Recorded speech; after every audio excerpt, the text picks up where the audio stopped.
Boa noite, amigos. Vamos saber como será 2022 no mundo, no Nordeste, em Pernambuco e no Recife, com mais entende do assunto, porque estuda muito essa perspectiva, que é o doutor Francisco Cunha, que é da TGI. Antes de falar das perspectivas, como é que vai a TGI? Vai bem, João. Vai resistindo às dificuldades que são peculiares às empresas, mas conseguimos resistir e ir em frente, estamos superando as dificuldades. Olha, fiquei arretado com o senhor, porque esse ano não teve aquele evento no Rio Mar maravilhoso, que a gente ia lá, não só pelas previsões, como pelo que você mostrava, os gráficos, as fotos e tudo, mas teve via internet, foi? Foi, nós fizemos o que se chama hoje de Figital, ou Figital, que é físico e digital. Então nós tivemos uma pequena plateia dos próprios sócios e eu fiz via internet pelo YouTube.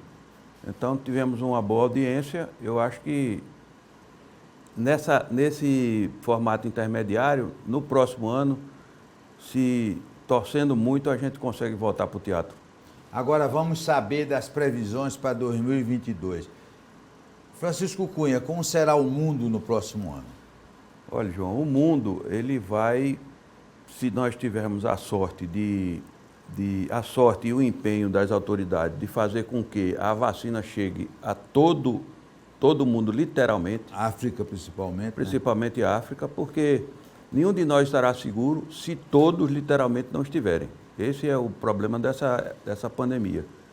Então, a África precisa de vacina. A gente está vendo agora, recentemente, essa nova variante aí, a Ômicron, que coloca em risco toda a cobertura vacinal feita nos outros países. E já está matando, né? O pior é isso. Ela começou, né, foi detectada há algumas semanas, ainda não chegou no tempo da piora da doença. Então, o mundo vai se ressentir disso. Enquanto não tivermos todos vacinados, nós estaremos sempre sob o risco de uma variante dessa pegar quem já está vacinado e conseguir superar a barreira da vacina. E, ao mesmo tempo, isso provocou uma espécie de desarrumação na logística mundial. Você veja que determinados fretes de mercadorias aumentou 7 vezes, me disseram, um cliente meu disse que aumentou 7 vezes o preço que ele pagava para trazer mercadoria da China, por exemplo, porque ele precisava de insumo. Então isso criou, outro dia a gente viu que o porto de Los Angeles tinha 100 navios na fila para poder entrar. Então isso criou uma desarrumação na logística, criou uma inflação mundial. O mundo provavelmente terá em 2022 a maior inflação das últimas décadas. No mundo? No mundo.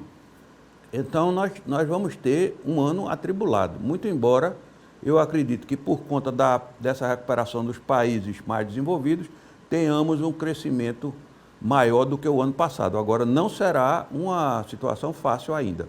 Ô Francisco, por que é que a indústria automobilística não pode produzir carro, que falta os chips? O que é isso aí?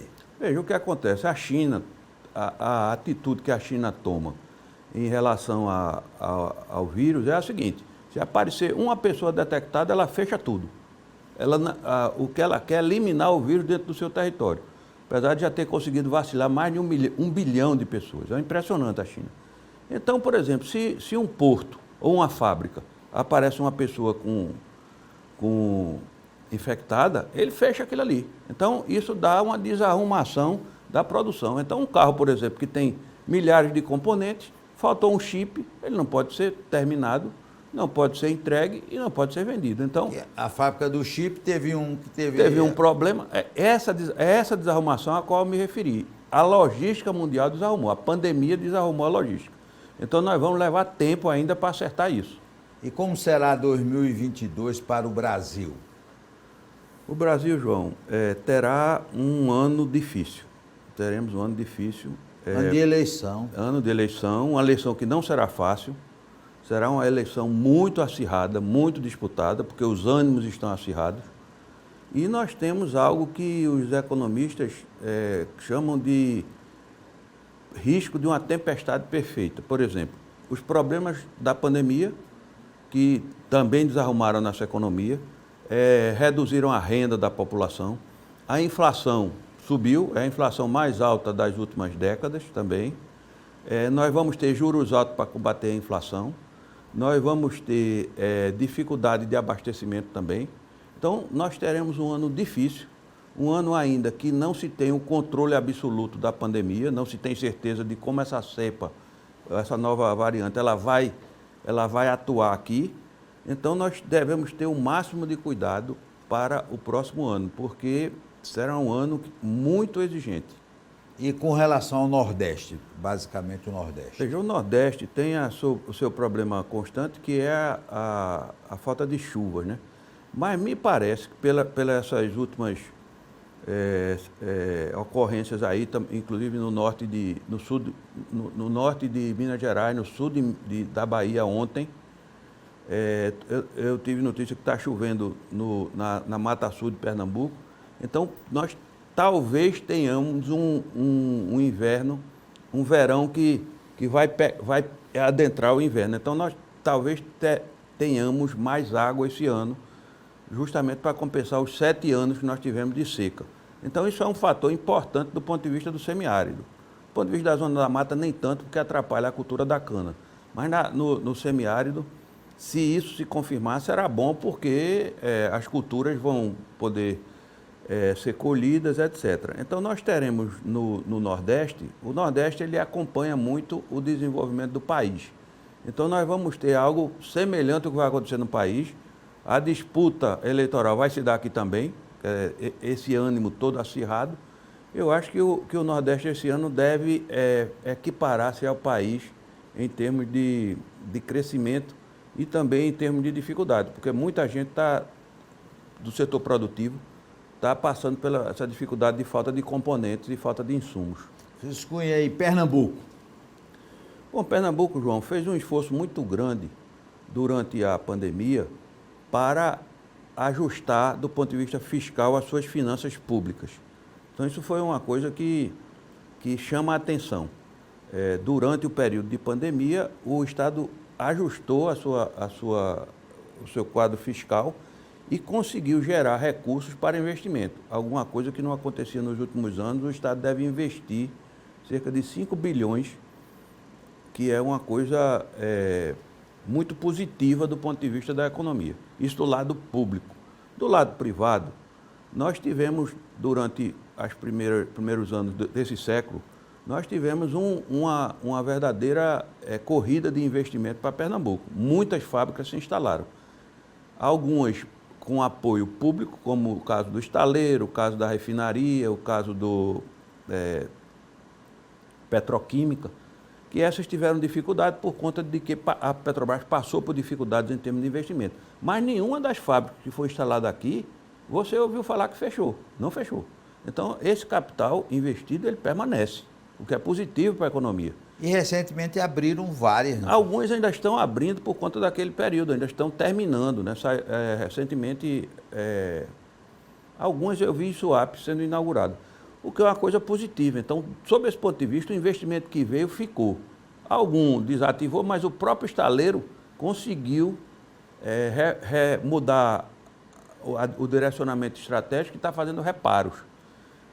Eu ouvi dizer que a Petrobras tinha pensado inicialmente em vender a refinaria, mas resolveu, nesse plano estratégico, terminá-la, duplicando a produção e permanecendo com a Petrobras. Então, do ponto de vista dos investimentos, tanto públicos quanto privados, eu acho que estamos bem, relativamente bem, se é que pode se estar bem numa situação como essa, né, de pandemia. Mas eu acho que foi um Estado que tratou bem a questão da pandemia. Nós temos uma boa taxa de vacinação em 2 doses. Então, do ponto de vista geral, eu acho que o Estado passou bem por esse período difícil. E acho que o ano de 2022 vão acontecer aqui as dificuldades do país, mas o Estado está mais bem preparado do que outros. Agora, o Recife está sendo comandado por um menino que podia ser nosso filho, até nosso neto, né? Como é que vai ser o Recife em 2022? Eu acho uma coisa muito positiva, João, foi que a disputa se deu entre jovens no segundo turno. Foi uma coisa positiva. Por quê? jovem ter outra mentalidade, não é? A gente tem a nossa formação, as pessoas mais sênior, vamos dizer assim, têm a sua maneira de pensar. Nós estamos num mundo completamente novo. Esse mundo digital, esse mundo da internet, esse mundo da realidade virtual, toda essa coisa é nova para a gente. Embora a gente faça esforço de se atualizar nisso, os jovens já nasceram nisso. João, provavelmente, o prefeito, é quase que nativo digital. Então, a cabeça dele é uma cabeça, digamos assim, mais apropriada para os novos tempos, ou apropriada para os novos tempos que serão predominantemente digitais. Então, acho muito positivo que ele seja, por exemplo, o prefeito mais jovem das capitais, né? E o prefeito mais jovem da história do Recife, o que é positivo. E ele demonstra uma capacidade e uma atenção muito... ele é muito dedicado, ele é uma pessoa... tem DNA, né? Tem DNA, é verdade. Ele tem DNA e não é só da geração superior a ele, tem também o avô e o pai foram grandes políticos. Então ele viu isso tudo. Ele tem DNA e tem a cultura da própria família. Então eu acho muito positivo, eu estou gostando do início da gestão, eu estou achando que vai ser uma boa gestão. E o Recife vai ser bom? Eu acho que está sendo, né? Por exemplo, ele agora criou, por uma solicitação de várias entidades, inclusive da própria CDL, da qual eu sou consultor, ele criou uma secretaria para cuidar do centro do Recife, que a gente viu que, ao longo do tempo, o centro do Recife de nossa época era a cidade inteligente de então. E ele criou uma secretaria para cuidar disso. Eu acho uma coisa muito positiva, que era algo que estava faltando na nossa cidade. Nós precisamos recuperar o centro, que é historicamente, culturalmente e do ponto de vista até comercial, uma coisa ainda muito forte, muito possante e precisa ser restaurado. Depois do intervalo, nós vamos continuar conversando com Francisco Cunha.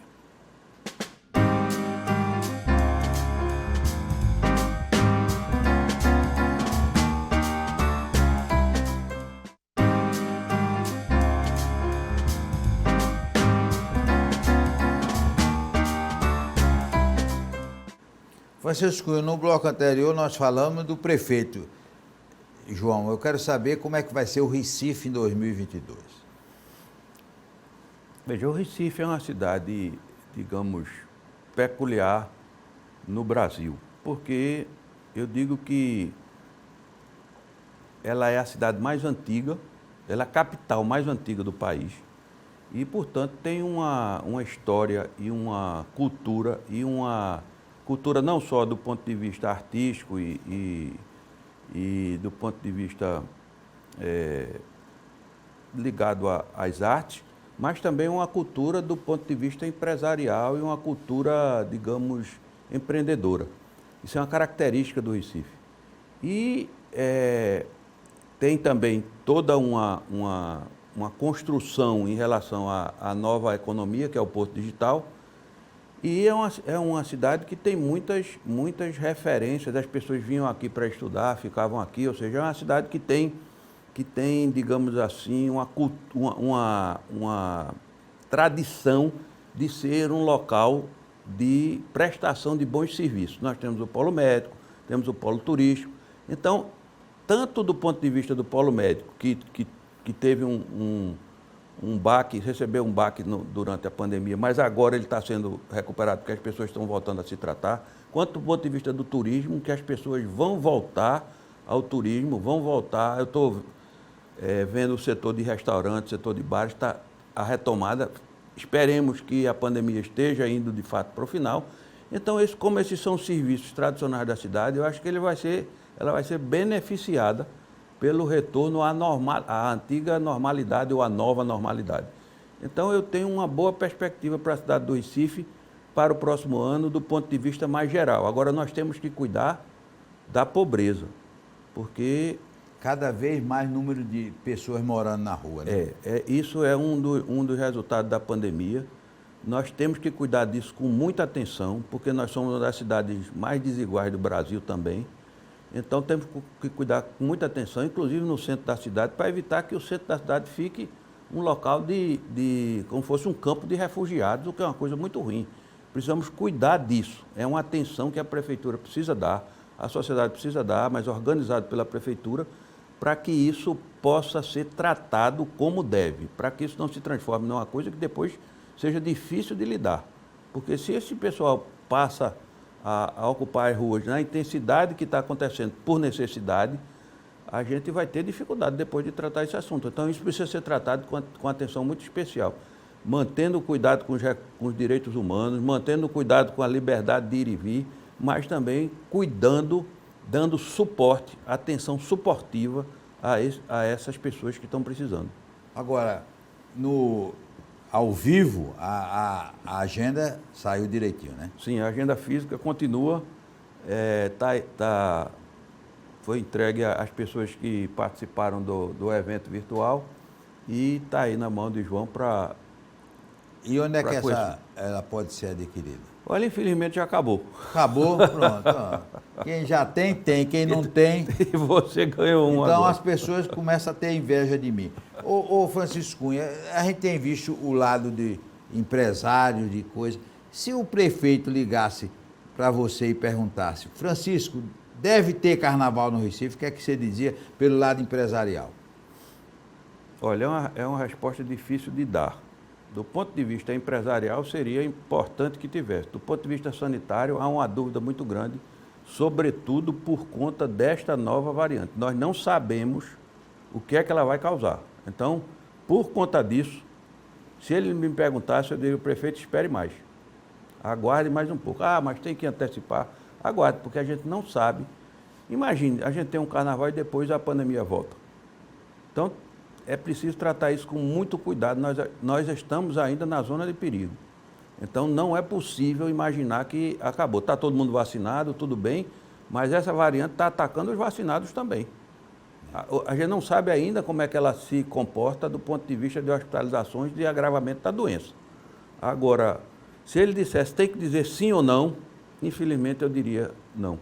Agora, o lado empresarial dos clientes da TGI, como é que vai esse lado empresarial de Pernambuco?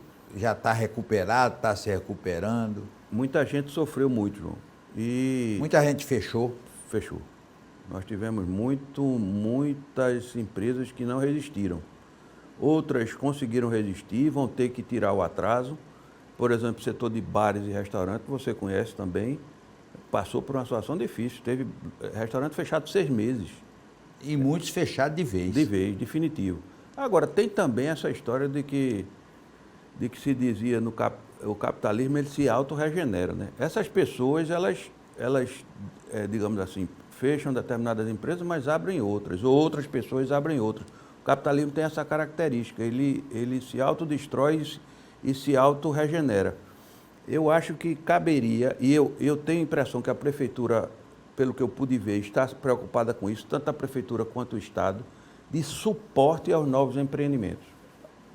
Eu chamo empreendedorismo suportivo, ou seja, pegar essas pessoas, pegar as pessoas que estão precisando de apoio, tanto do ponto de vista financeiro quanto do ponto de vista de preparação para empreender e dar o apoio necessário, todo o apoio possível a esse pessoal, para a gente poder regenerar o que perdeu. Ô Francisco Cunha, como é, na sua conversa com os clientes da TGI, está o segmento home office? Isso é uma novidade. E eu tenho ouvido, por exemplo, porque as pesquisas ainda não dá para fazer pesquisa ainda, mas eu tenho ouvido muita gente dizer, e principalmente o setor imobiliário, que a segunda moradia, aquela do campo ou da praia, está sendo muito procurada. Porque as pessoas descobriram, muita gente descobriu, que pode trabalhar de casa. Você já fazia isso. Você é um dos pioneiros do home office. Mas trabalha de casa com todo o conforto. Então, por que não trabalhar num lugar onde o conforto não seja o de um apartamento? Seja um que eu possa ir para a praia, possa ir no campo, possa andar. Então, houve uma procura maior por essa segunda residência que muita gente está considerando passar a ser a primeira. Então, isso é uma novidade. Agora, a tendência que eu imagino é o seguinte, não vai ser mais como antes. Alguns clientes estão com dificuldade de encontrar pessoas para ocupar vagas que abriram, porque as pessoas não querem fazer aquele expediente normal, principalmente em em empresas que trabalham com a capacidade intelectual das pessoas mais, não quer fazer o expediente normal da semana de 5 dias, de 8 horas, do local de trabalho. Prefere uma parte em casa, indo na empresa 1 a 2 vezes por semana. Muita gente é assim. Eu acho que essa vai ser uma tendência dos novos tempos. Mas depois tem uma coisa, né, Francisco, que é um assunto que você entende como um pouco. A mobilidade do Recife tem menos carros andando, mas cada vez pior. Às vezes a gente, para andar, então quem tiver na sua área, Rosa e Silva e Rui Barbosa, está roubado. Ali, porque é uma característica da cidade. O Recife, como eu disse, é a capital mais antiga do Brasil. E as ruas não foram feitas para automóveis, a não ser na Zona Sul. Mas na Zona Norte, as ruas foram feitas para andar. Gente a pé, cavalo e carroça. Então, quando bota carro, bota 1, 2, 3 fileiras, 4 fileiras de carro, você tem que alargar a rua e termina. Rui Barbosa não tem jeito. Assim, como é que faz para você? Rosa e Silva não tem jeito. Qual é o jeito da Rosa e Silva? É dividir metade passa ônibus, metade passa carro. Aí a pessoa diz assim, mas não vai caber os carros. Pronto, o problema é isso. Tem mais carro do que a capacidade do Recife, das ruas, do sistema viário, adotar e garantir o fluxo adequado. Qual eu acho que vai ser a saída? O sujeito trabalhar mais em casa e poder fazer compras e fazer serviços que ele precise, cabeleireiro, corte de cabelo, num raio de 15 minutos de sua casa. Talvez a tendência seja essa. E outra grande realidade que a pandemia trouxe foi o transporte por aplicativo, né? Isso, embora eu tenha ouvido que esse transporte por aplicativo, ouvido muitas queixas recentemente, porque demora, desmarca, não sei o quê. Sim, porque a gasolina sobe todo dia, o cara não está podendo pagar, né? Aí cria esse transtorno. Agora, nós teremos uma nova mobilidade, porque eu tenho verificado, não sei se você verifica junto da sua residência, muita gente andando, e muita gente andando de bicicleta, as motos aumentando. Eu acho que essa tendência ao ar livre é uma coisa que veio para ficar. Muita gente andando a pé e muita gente andando de bicicleta. E muita gente andando de moto. Então, eu acho que esse aspecto, o ar livre, ele vai aumentar. Porque a gente vai chegar a um ponto que não vai poder mais trafegar de carro, porque tem tanto carro que não dá para andar. Agora, essa pandemia trouxe para você uma coisa muito triste. Cancelou seus passeios dominicais, né? Os participantes estão arretados da vida com você. Então, mas domingo agora eu vou fazer a primeira depois da pandemia. Todo mundo mascarado.